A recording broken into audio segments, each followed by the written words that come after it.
At just 14, Princess Isabella of Castile was led down a blood-stained aisle to marry her 57-year-old uncle, King Ferdinand, a man whose previous 16 children had cost 16 women their lives. Draped in pearls and prophecy, she entered a cathedral that whispered of doom, unaware she was stepping into a legacy of madness, deformity, and death. What followed was a life of forced pregnancies, ghost-haunted halls, and a royal bloodline so cursed it birthed children not fully human. But it's what happened after Isabella's death that turned whispers into screams. Comment. Your reaction, like,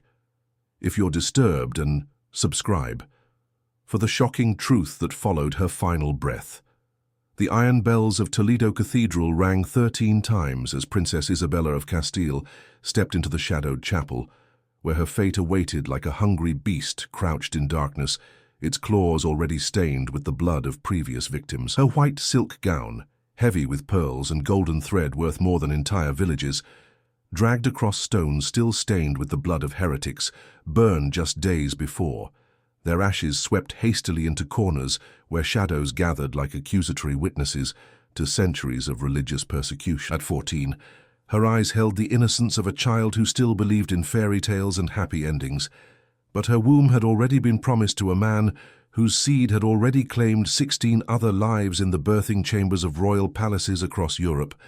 each death carefully documented in ledgers that read like catalogues of systematic murder. The morning mist clung to the cathedral's ancient walls, like the breath of ghosts seeking vengeance,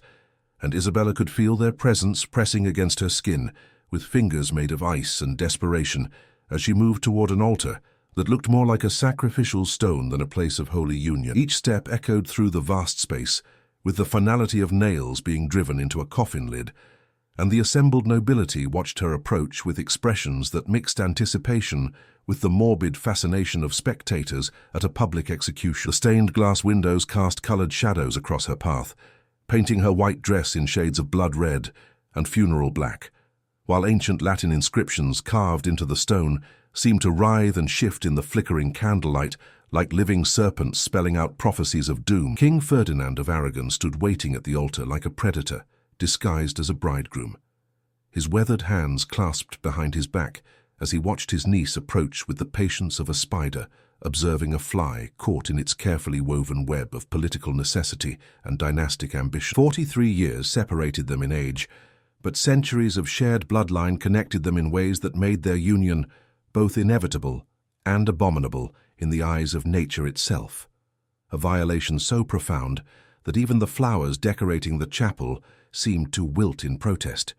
The papal dispensation crinkled in his pocket like dried bones, a document purchased with gold, threats, and promises that would legitimize what God's own design condemned as an affront to the natural order of creation. The archbishop's voice trembled as he spoke the sacred words,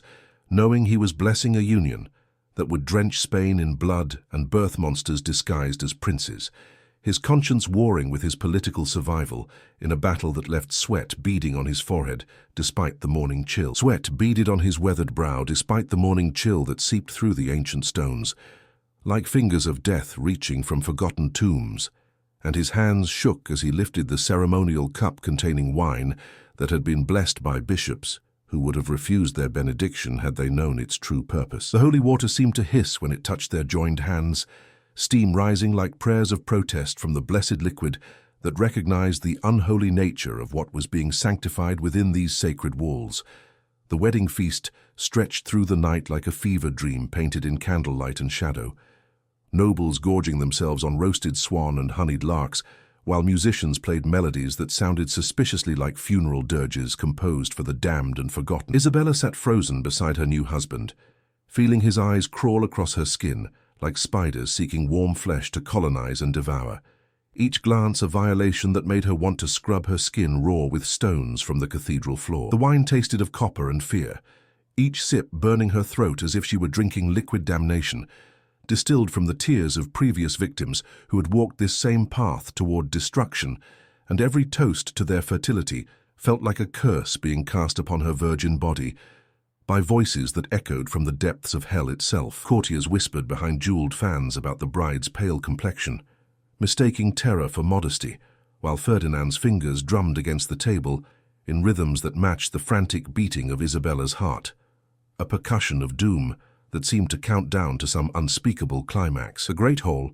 decorated with tapestries depicting scenes of conquest and submission throughout Spanish history, seemed to pulse with malevolent energy, as if the very walls were feeding on the young queen's fear, like vampires sustaining themselves on innocent blood. Servants moved between the tables like shadows, their faces reflecting the knowledge that they were witnessing, not a celebration, but a funeral for innocence itself, a ceremony marking the death of childhood and the birth of something far more terrible. The entertainment provided for the wedding guests included jesters whose jokes carried undertones of cruelty,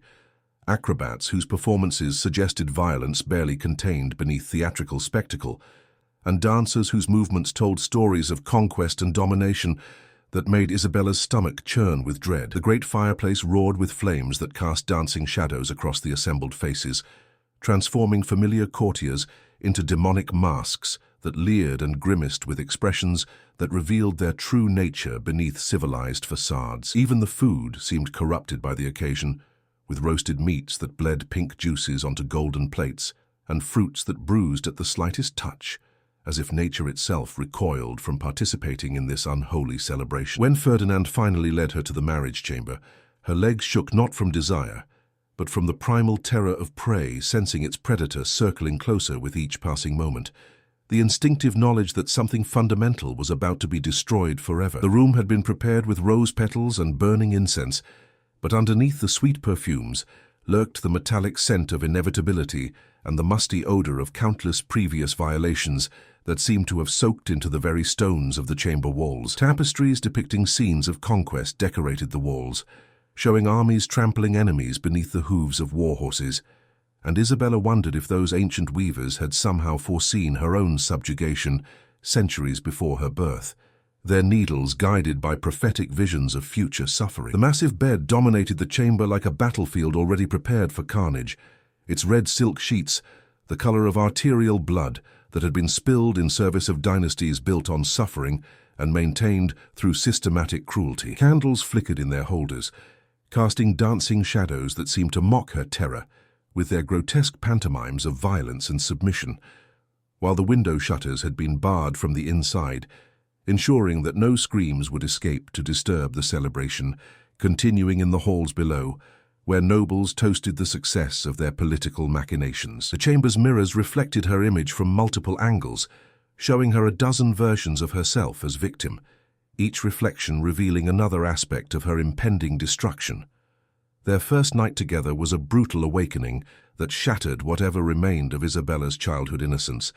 into fragments so small they could never be reassembled into anything resembling wholeness or hope for the future. Ferdinand's hands, scarred from decades of warfare and hardened by years of wielding both sword and scepter with equal brutality, claimed her body with the same methodical violence he used to conquer rebellious provinces and crush peasant uprisings that dared challenge royal authority. She bit through her own lip to silence her screams, tasting blood that mingled with tears, as her uncle transformed her from child to woman through an act that felt more like murder than the consummation of holy matrimony blessed by God and witnessed by angels. The silk sheets beneath her became a battlefield where her girlhood died in pools of crimson evidence, and when dawn finally crept through the chamber windows, it illuminated a scene that would have made hardened soldiers weep with recognition of unnecessary carnage and wasted innocence. Ferdinand rose from the bed with the satisfied expression of a general who had successfully sacked a city and claimed its treasures, leaving Isabella curled in a corner like a broken doll, whose stuffing had been torn out and scattered across the floor by a child who had grown bored with gentle play and sought more violent entertainment. The hours that followed were a haze of pain and confusion, as servant women entered to change the bloodied sheets and tend to Isabella's wounds with expressions that mixed sympathy with resignation, their faces revealing that they had witnessed this same scene countless times before, with other young brides sacrificed on the altar of political necessity. Hot water and clean cloths could wash away the physical evidence of what had occurred, but nothing could cleanse the invisible stains that had been branded onto Isabella's soul with the permanence of forge-fired metal pressed into yielding flesh. Pregnancy came swiftly, as if her body betrayed her by eagerly accepting the seed of her tormentor before her mind could process the horror of what was growing within her damaged womb like a parasite feeding on her very essence. The royal physicians examined her swelling belly with cold instruments, while Ferdinand watched from the shadows, like a farmer inspecting his prize breeding stock, calculating the political value of the child growing inside her wounded flesh with the same dispassion he might show while reviewing livestock inventories. Isabella's morning sickness was so violent that courtiers whispered she was being poisoned by the very life she carried, her body rejecting the unnatural union that created it with spasms that bent her double and left her gasping for breath like a drowning woman whose lungs filled with water instead of air. She spent months vomiting blood and bile, while Ferdinand continued to visit her chambers with mechanical regularity, planting new seeds even as the first took root in soil already saturated with suffering and watered with tears that fell like rain during a drought that had lasted years. The palace corridors echoed with her retching in the early hours of dawn, a sound that made even the hardest servants cross themselves and hurry past her chambers as if her misery might be contagious, spreading like plague through the palace until it consumed everyone who heard her anguish. The Queen's ladies-in-waiting applied perfumed cloths to mask the smell of sickness that seemed to seep from her very pores, but nothing could disguise the fact that Isabella's body was waging war against itself with increasing desperation and decreasing hope of victory. Her skin took on a translucent quality that made the blue veins beneath visible like rivers of poison flowing toward her heart, and her once lustrous hair began falling out in clumps that her maids collected and burned in secret fires behind the palace kitchens, where the smoke would not be noticed by courtiers who preferred their queen to maintain the illusion of health and happiness. Dark circles carved themselves beneath her eyes, like bruises left by sleepless nights, filled with nightmares of the creature growing inside her, visions that showed her glimpses of the monster she was destined to birth into a world that had already proven itself capable of infinite cruelty. The palace physicians prescribed tonics and bloodletting, but their remedies only seemed to accelerate her decline, as if her body recognized the futility of fighting against fate itself and had chosen to surrender rather than prolong the inevitable suffering. The birth of their first son nearly killed her, the child clawing its way out of her body, like a demon escaping the depths of hell itself after being trapped for an eternity of torment that had driven it mad with rage and hunger for revenge against the world that had imprisoned it. For 3 days and nights, Isabella's screams echoed through the palace walls with such intensity that birds abandoned their nests in the courtyard and dogs howled in sympathetic agony from the stables, while servants crossed themselves and whispered prayers for the salvation of souls that seemed already claimed by darker forces. Ferdinand waited outside her chambers with the patience of death personified, already planning the celebrations that would announce the arrival of his heir to courts across Europe, while his wife fought for her life behind closed doors that concealed horrors no civilized mind should witness. When the midwives finally placed the bloodied infant in her arms, Isabella looked into eyes that held the same cruel intelligence as his father's, and knew with maternal certainty that she had birthed not a prince, but a predator who would one day devour kingdoms with the same appetite that had consumed her childhood, and would eventually claim her life. The child's first cry was not the healthy wail of a newborn, but a sound that made the attending physicians step backward in instinctive revulsion, as if something fundamental in their medical training warned them away from this unnatural creation that violated every law of nature and decency. His tiny fingers were already curled into claws that drew blood from anything they touched, and his eyes tracked movement with an awareness that seemed far too ancient for something just born into the world, as if an old soul had possessed this infant body and brought with it memories of unspeakable acts committed across centuries of existence. The wet nurses assigned to him reported disturbing incidents that they dared speak of only in whispers, their voices trembling with fear and revulsion as they described behaviors that defied explanation or understanding. He would bite their nipples until they bled, seeming to derive pleasure from their pain rather than nourishment from their milk, and his grip was so strong that bruises in the shape of infant handprints marked their arms for weeks afterward, purple and black reminders of encounters with something that wore the form of a baby, but possessed the malevolence of a fully grown demon. Isabella tried to love this creature born of her agony, but maternal instinct warred with something deeper and more primitive that whispered warnings about the monster she had unleashed upon the world through her own flesh and blood, a creation that would bring suffering to countless innocents in the years to come. Each subsequent pregnancy became a death sentence she survived by miracle alone, her body growing weaker with every conception, while Ferdinand's appetite for heirs remained insatiable as a bottomless pit that devoured everything thrown into its depths without ever approaching satisfaction. His visits to her chambers became mechanical rituals of brutal efficiency, performed with the same emotional detachment he might show while reviewing military dispatches or signing execution orders for condemned prisoners whose only crime was being born into the wrong social class. Isabella's body, still developing when their union began, was forced to stretch and tear repeatedly to accommodate the endless stream of children he demanded, each pregnancy leaving permanent damage that accumulated like sediment in a poisoned river flowing toward an inevitable sea of destruction where all hope would finally drown. By her 20th birthday, she had buried 3 infants and miscarried 4 others, each loss carving deeper wounds into her already shattered soul until nothing remained but scar tissue where her heart once beat with hope and dreams of happiness. The royal crypts beneath the cathedral filled with tiny coffins that seemed to multiply like a plague of sorrow, and Isabella often found herself wandering those shadowed chambers in the middle of the night, speaking to children who had never drawn breath outside her womb, her voice echoing off stone walls that wept with moisture condensation that looked suspiciously like tears shed by angels mourning the innocents buried in consecrated ground. The stonework itself seemed to grieve, and sometimes she could swear she heard the whispers of unborn spirits echoing off the walls in languages that predated human speech, ancient tongues that spoke of curses and bloodlines tainted by sins that stretched back through generations of royal families who had forgotten that power came with prices that had to be paid in suffering. The court physicians spoke in hushed tones about the curse that seemed to follow their bloodline like a faithful hound that never tired of the hunt, how the children born of such close relations emerged twisted and weak, marked by the sins of their conception before they even drew their first breath of air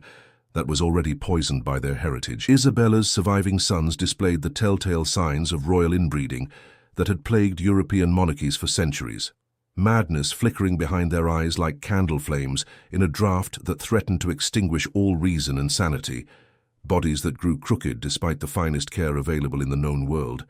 and minds that struggled to grasp concepts their noble blood should have made instinctive, but instead seemed to slip away like water through broken vessels. Yet Ferdinand demanded more children with the persistence of a man possessed by demons that whispered promises of perfect heirs in exchange for endless sacrifice, convinced that quantity would eventually produce the flawless successor his dynasty required to maintain its grip on power that had been built on the bones of the innocent. The palace became a laboratory of genetic horror, where each birth was studied for signs of improvement or further degradation, by scholars who recorded their observations with the detachment of men studying insects under magnification, their clinical notes describing human suffering as if it were merely an interesting scientific phenomenon rather than the systematic destruction of innocent lives. Scholars from across Europe arrived to document the effects of royal intermarriage, their clinical observations recorded in ledgers that read like catalogues of human suffering organized by symptoms and severity, each entry a testament to the price paid for maintaining the illusion of royal purity. Isabella became a specimen in her own home,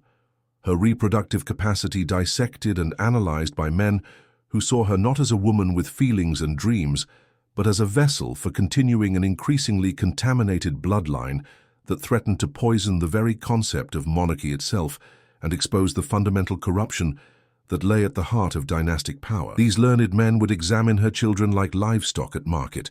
measuring their skulls and documenting their deformities with instruments that gleamed cold and merciless in the candlelight of chambers that smelled of ink and ambition,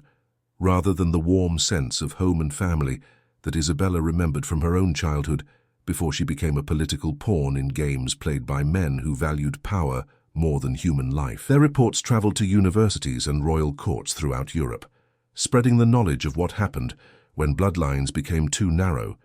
when the pursuit of political purity led to biological corruption that manifested in ways that defied both medicine and morality. By her 25th year, Isabella had become a ghost haunting her own palace,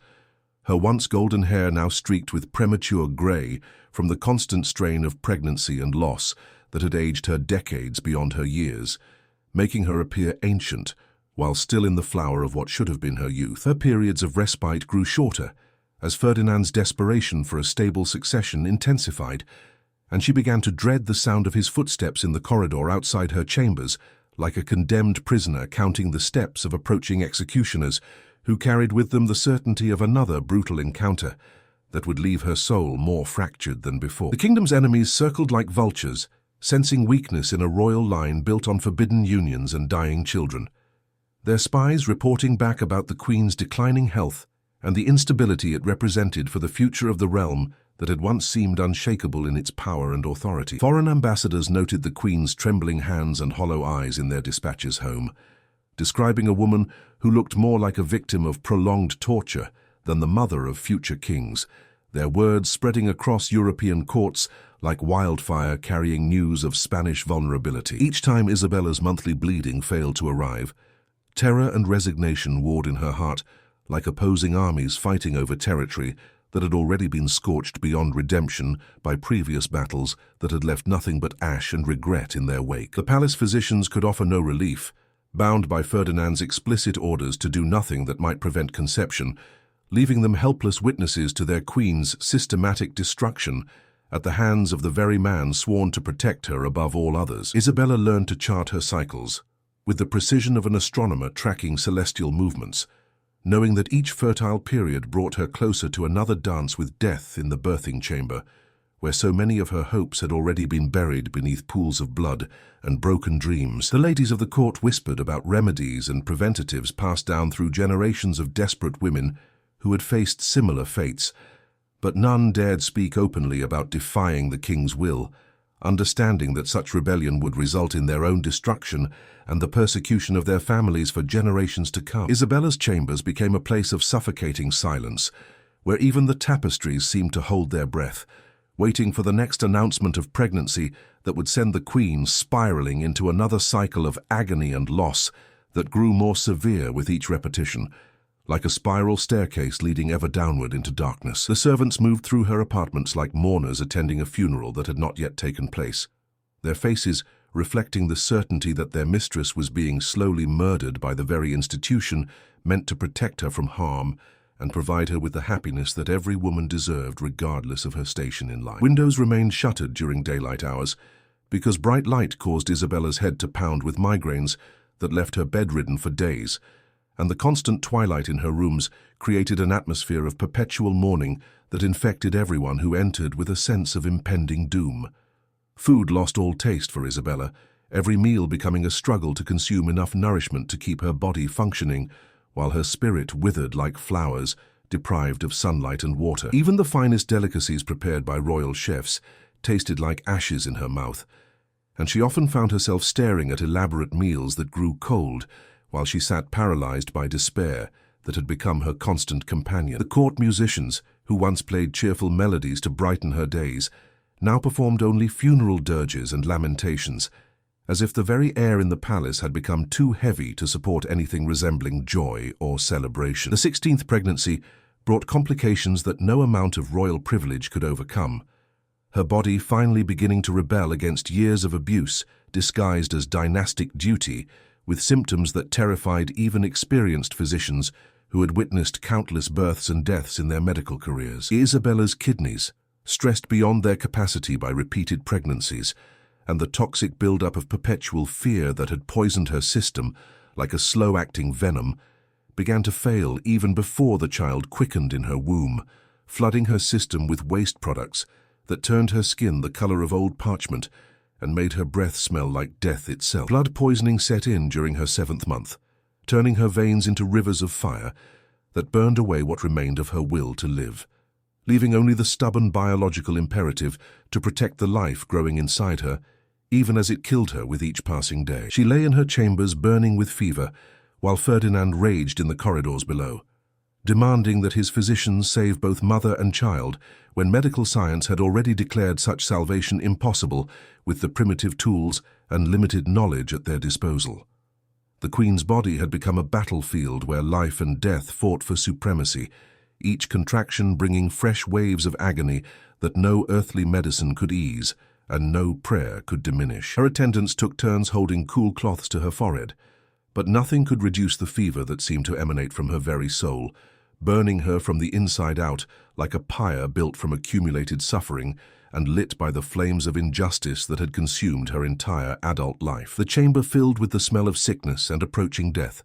despite the frantic efforts of servants who burned incense and scattered flower petals in futile attempts to mask the reality of what was happening within those walls,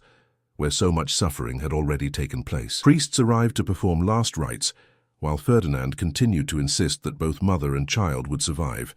his denial of medical reality reaching levels that bordered on madness, as he refused to accept that his endless appetite for heirs had finally pushed his victim beyond the limits of human endurance. The final birth was a massacre disguised as a miracle,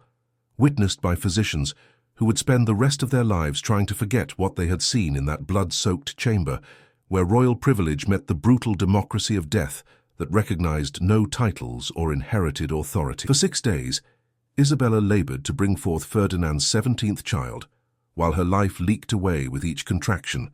her blood painting the birthing chamber in abstract patterns that looked like maps of hell drawn by a madman's trembling hand, guided by visions of eternal torment. The midwives worked with desperate efficiency, knowing they were witnessing the final act of a tragedy that had been playing out for years in the corridors and chambers of a palace that had become a monument to systematic cruelty disguised as political necessity. The infant, a daughter with the pale, translucent skin of the already damned, and eyes that reflected no light despite the dozens of candles illuminating the chamber, lived for mere hours before joining her siblings in the royal crypts, her tiny body unable to sustain the weight of her cursed heritage that pressed down upon her like a stone tomb. Isabella held her dying daughter against her chest, feeling the weak heartbeat grow fainter with each passing moment, while she whispered apologies for bringing another innocent soul into a world that had shown itself capable of infinite cruelty toward those least able to defend themselves. Isabella lingered for 3 more days after the birth, her body too stubborn to die quickly, even as her spirit had already fled to escape the horror of her existence, leaving behind only biological functions that continued from habit rather than hope or any desire to remain in a world that had shown her nothing but pain. She spoke to visitors who were not there, conversing with children who had never lived to speak, her fevered mind finally free to acknowledge the ghosts that had haunted her for years in the shadows of her chamber, where she had spent so many nights weeping for lives that had been lost before they could begin. The physicians could only watch as their queen slowly dissolved from within, her flesh becoming translucent enough to reveal the network of poisoned veins beneath that pulsed with the rhythm of a failing heart that had been broken too many times to continue beating with any semblance of regular rhythm. When death finally claimed her at 28, Isabella's last words were not of love or forgiveness, but a whispered warning about the curse she was leaving behind, her voice barely audible above the autumn wind that rattled the windows like skeletal fingers, seeking entry to claim what remained of her soul before it could escape, to find peace in whatever realm awaited those who had suffered beyond human comprehension. Her blood, mixed with that of too many relatives across too many generations, had created a line of monarchs whose madness would echo through the centuries, each heir carrying within their veins the accumulated sins of their ancestors like a poison that grew stronger with each passing generation, rather than weaker through dilution. Ferdinand, standing over her corpse with the same expression he might wear, while reviewing casualty reports from a successful siege that had cost many lives but achieved its strategic objectives, was already calculating which royal niece or cousin might next warm his bed and bear his children, proving that some hungers are never satisfied, only transferred to new victims who have not yet learned to fear the sound of approaching footsteps in the darkness of royal corridors where power feeds on. Innocence and dynasties are built upon the bones of those too young to understand the price of their noble blood. The cycle would continue, as it had for generations before Isabella, and would for generations after her death, each new bride another sacrifice on the altar of political ambition, disguised as divine right and royal duty. The funeral procession that carried Isabella's body to its final resting place stretched for miles through streets, lined with subjects who wept for a queen they had never truly known, but whose suffering had become legendary throughout the kingdom and beyond its borders. Her tomb, carved from marble white as her wedding dress had been years before, bore an inscription that spoke of duty and sacrifice, but said nothing of the agony that had defined her short life or the countless innocents who had died because of decisions made by men who valued power more than human dignity. The curse she had warned about with her dying breath would indeed echo through the centuries, manifesting in the madness and physical deformities that would plague the Spanish royal line for generations to come, a testament to the price paid when human beings are treated as nothing more than breeding stock in the service of political ambition that recognizes no limits and acknowledges no moral boundaries in its pursuit of absolute power over the lives and deaths of those born into its sphere of influence. The priests who performed Isabella's funeral rites spoke in hushed tones about the unnatural pallor of her corpse and the way shadows seemed to cling to her body, even in the bright light of consecrated candles, as if darkness itself was reluctant to release its claim on someone who had endured such systematic torment throughout her brief existence. The holy water used to bless her remains appeared to steam when it touched her skin, and several witnesses swore they heard whispers in languages that predated Christianity, emanating from the vicinity of her coffin during the ceremony. Within months of Isabella's death, reports began circulating throughout the Spanish court about strange occurrences in the chambers where she had spent her final agonizing years. Servants reported hearing the sounds of weeping echoing from empty rooms, and the smell of blood and birthwaters would sometimes fill corridors that had been thoroughly cleaned and blessed by priests attempting to cleanse the palace of its accumulated suffering. The mirrors in her former chambers would fog without explanation, and witnesses claimed to see the reflection of a young woman in a blood-stained white gown standing behind them when they looked into the glass. Ferdinand's subsequent marriages followed the same horrific pattern that had destroyed Isabella, each new bride selected from among his own relatives to maintain the purity of bloodline that had become an obsession bordering on madness. His second wife, a cousin barely 16 years old, died in childbirth after producing two malformed sons whose disabilities were so severe that they were hidden away in remote wings of the palace where their existence could be denied by official court historians. The third bride, another niece who shared his grandfather, lasted only 3 pregnancies before her body succumbed to the same kidney failure and blood poisoning that had claimed Isabella. The pattern repeated with mechanical precision through 5 more marriages, each union producing children who displayed increasingly severe symptoms of genetic degradation. Some were born blind, others with limbs that twisted in impossible directions, and several displayed forms of madness so profound that they required constant restraint to prevent them from harming themselves or others. The royal physicians documented these abnormalities with scientific detachment, creating detailed anatomical drawings that would later serve as evidence of what happened when political ambition overrode natural law. The curse Isabella had whispered about with her dying breath manifested most dramatically in the generation that followed Ferdinand's death. His surviving sons, already displaying signs of mental instability inherited through generations of inbreeding, ruled Spain with an erratic brutality that bordered on psychosis. They ordered mass executions for imagined slights, married their own sisters in ceremonies that horrified even the most hardened courtiers, and engaged in public displays of madness that included speaking to invisible companions and performing bizarre rituals that combined elements of Christianity with practices that seemed to originate from much darker sources. The Spanish Inquisition, originally established to root out religious heresy, became a tool for these mad kings to eliminate anyone who questioned their increasingly irrational behavior. Thousands of innocent people were burned alive in public squares while the royal family watched from palace balconies, applauding the screams of the condemned as if they were enjoying a theatrical performance. The smell of burning flesh became so common in Spanish cities that citizens began to associate it with royal presence, crossing themselves and hurrying indoors whenever the wind carried that distinctive odor through their neighborhoods. Foreign ambassadors reported back to their home countries about the deteriorating condition of the Spanish royal line, describing scenes that defied belief even in an age accustomed to royal excess and cruelty. They wrote of kings who conversed with portraits of their dead relatives, queens who gave birth to creatures so deformed they barely qualified as human, and palace ceremonies that resembled satanic rituals more than Christian celebrations. These reports spread throughout European courts, serving as cautionary tales about the dangers of pursuing genetic purity at the expense of natural selection. The economic impact of royal madness began to cripple Spain, as resources were diverted to support the increasingly expensive needs of a growing population of disabled royal offspring, who required constant medical care and supervision.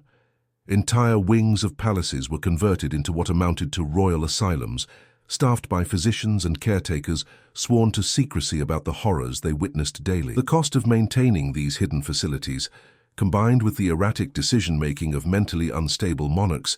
gradually undermined Spain's position as a European power. As the genetic curse spread through the royal bloodline like a slow-acting poison, it began to affect not only the immediate family,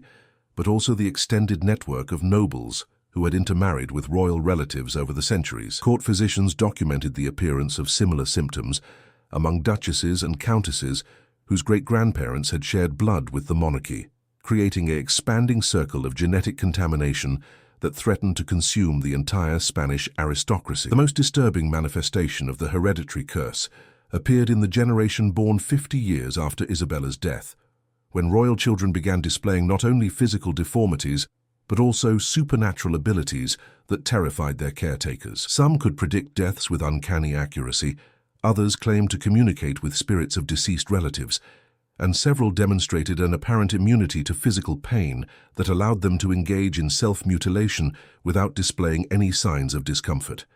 These abilities, combined with their physical abnormalities and mental instability, convinced many observers that the royal bloodline had become something fundamentally inhuman. The curse that Isabella had warned about with her final breath